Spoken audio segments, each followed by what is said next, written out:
Donald and Douglas are Scottish twin engines. They're practical, peppery and proud. They nearly always work together.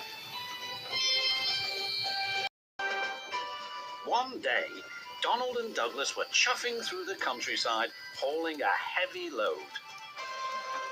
Down the line, Trevor the traction engine had been struggling with a big cartload of hay. Crossing the tracks, the cart's wheels had broken off. Trevor heard a whistle. "Oh no!" Trevor cried. Donald could see the car. "Stop!" he cried. Donald's driver applied the brakes, but it was too late.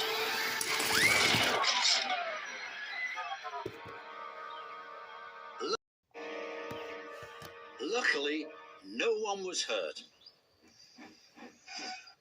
"Stop being pushy," Donald snapped. "Don't call me pushy," Douglas snapped back.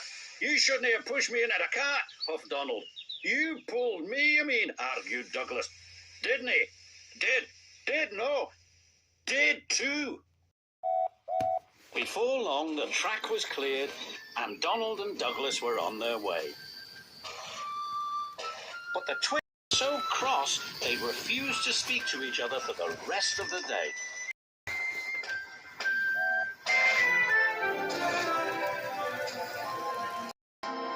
The next day, the Fat Controller needed an engine to help Duck at the smelter's yards. "May I go, sir?" said Donald eagerly. "I only need one engine," said the Fat Controller, "not two." "Only one engine, sir," said Donald, "and I would like to work with Duck." The Fat Controller was surprised, but agreed. Thomas was worried. "Won't you miss one another?" he asked. "I know I'd miss Annie and Clarabelle." "I'll work better on my own," sniffed Douglas. "I have work to do," huffed Donald. At first, Donald enjoyed working with Duck.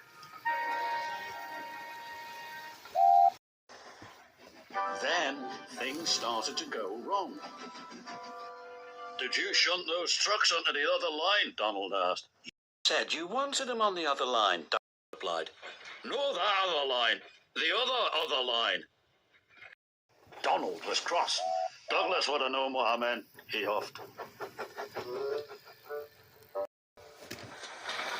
Douglas was working on his own. He chuffed dutifully through the beautiful countryside.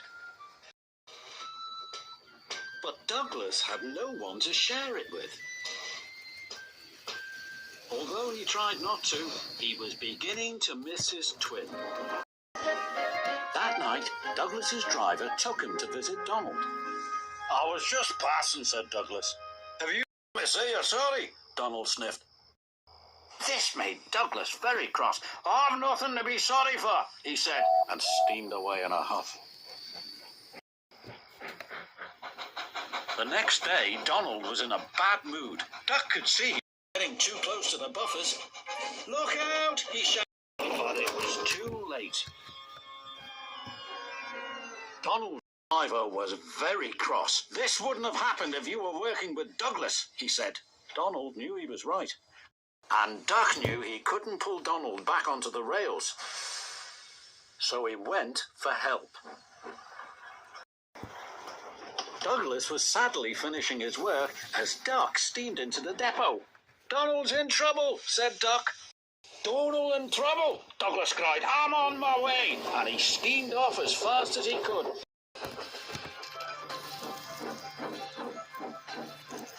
Douglas struggled and struggled. He finally pulled his twin gently back onto the tracks. He was relieved Donald wasn't hurt. "Thank you," Donald said, "and I'm sorry."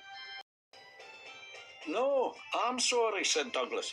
"I'm sorry," insisted Donald. "You don't have to have a row about who's sorry," chuckled Duck. "Just be glad you're back together." And they were.